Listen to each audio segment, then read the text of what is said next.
అందరికీ నమస్కారం అండి. తెలంగాణ రాష్ట్ర ప్రభుత్వ ఉద్యోగులకు సంబంధించి పెండింగ్లో ఉన్నటువంటి బిల్లులు, డిఏలు, పిఆర్సీ బకాయిల చెల్లింపులపై తాజా నిర్ణయాలు.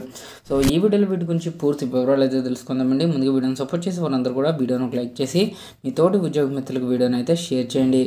ఛానల్ని ఫస్ట్ టైం మనకి విజిట్ చేసినట్లయితే తప్పనిసరిగా సబ్స్క్రైబ్ చేసుకుని పక్కన ఉండే బెల్ సింబల్ని యాక్టివేట్ చేసుకోండి. పెండింగ్లో ఉన్నటువంటి బిల్లులు, డిఏలు, పిఆర్సీ బకాయిల కోసం పీఆర్టీయూ ఉద్యమం బాట అయితే పట్టింది.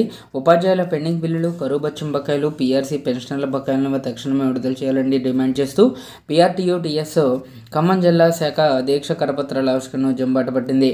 ఈ 30 గంటల నిరాహార దీక్షను జయప్రదం చేయాలని కోరుతూ పీఆర్టీయూ మధిర మండల శాఖ ఆధ్వర్యంలో స్థానిక టీవీఎం ఉన్నత పాఠశాల ఆవరణలో నిరాహార దీక్ష కరపత్రాలను సోమవారం ఆవిష్కరించారు.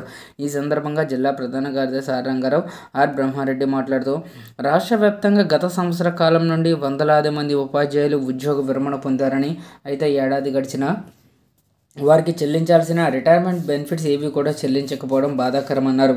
ఇక ఉపాధ్యాయులు దాచుకున్నటువంటి జీపీఎఫ్ సొమ్ము, టీఎన్జీఎల్ఐ డబ్బులు, అలాగే మెడికల్ బిల్లులు సైతం నెలలు గడిచినా విడుదల కాకపోవడంతో ఉపాధ్యాయులు తీవ్ర ఆందోళన చెందుతున్నట్లు తెలిపారు. పీఆర్టీయూ ఎమ్మెల్సీ పింగళి శ్రీపాల్ రెడ్డి రాష్ట్ర నాయకత్వం ప్రభుత్వానికి పదే విన్నవించిన కారణంగా నెలకు 700 కోట్ల చొప్పున పెండింగ్ బిల్లులు విడుదల చేస్తామని ప్రభుత్వం హామీ ఇచ్చింది. కానీ ఆ దిశగా ఎటువంటి ప్రయత్నాలు కూడా చేయకపోవడం దురదృష్టకరమని నాయకులు ఆవేదన వ్యక్తం చేశారు.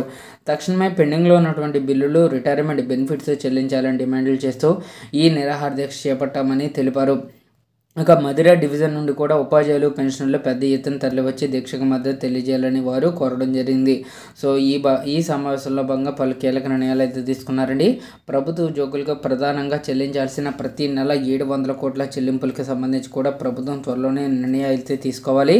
ఇక పీఆర్సీ, డిఏ బకాయిలు క్రమం తప్పకుండా చెల్లించాలి. పెండింగ్లో ఉన్నటువంటి అన్ని రకాల బకాయిలను కూడా ప్రభుత్వ ఉద్యోగులకు చెల్లించే ప్రయత్నాలు అయితే ప్రభుత్వం వెంటనే తీసుకోవాలని చెప్పేసి ఉద్యోగులు డిమాండ్లు అయితే చేస్తున్నారు. సో ఇదండి వాళ్ళ ఎంప్లాయీస్ సంబంధించిన తాజా updates. For more updates subscribe to our channel. Thanks for watching. Have a nice day.